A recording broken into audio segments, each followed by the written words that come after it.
rubio chiflaos. Eran dos tipos casi divinos, eran dos tipos desbaratados. Si se encontraban en una esquina o se encontraban en el café, siempre se oían con voz muy fina el saludito de don José. Hola, don Pepito. ¿Pasó usted ya por casa?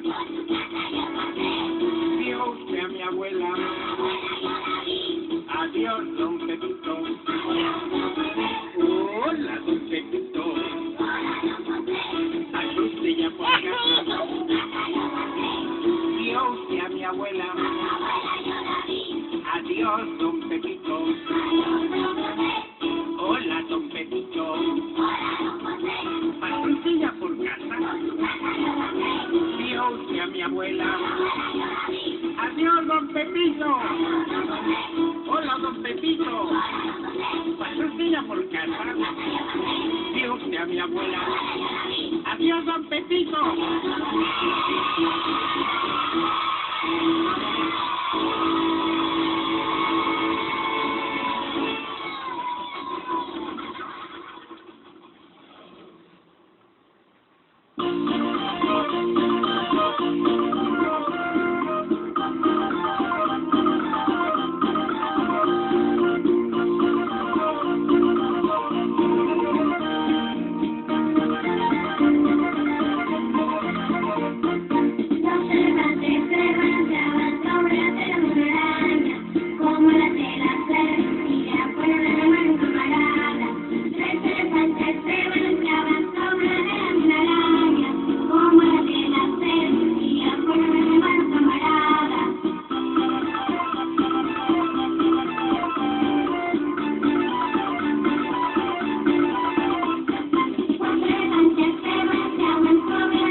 Un barquito de cáscara de nuez adornado con velas de papel se hizo hoy a lavar para lejos llevar gotitas doradas de miel.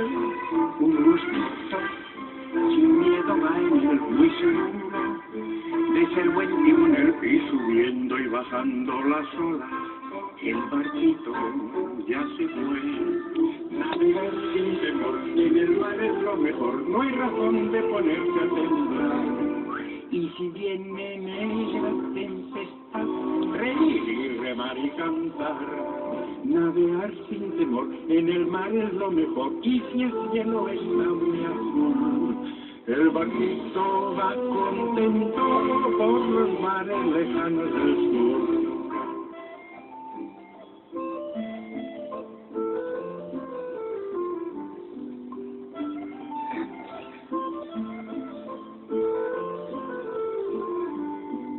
Un barquito de cáscara de nuez adornado con velas de papel se hizo hoy a la mar para lejos llevar gotitas doradas de miel. Un mosquito sin miedo va en él muy seguro.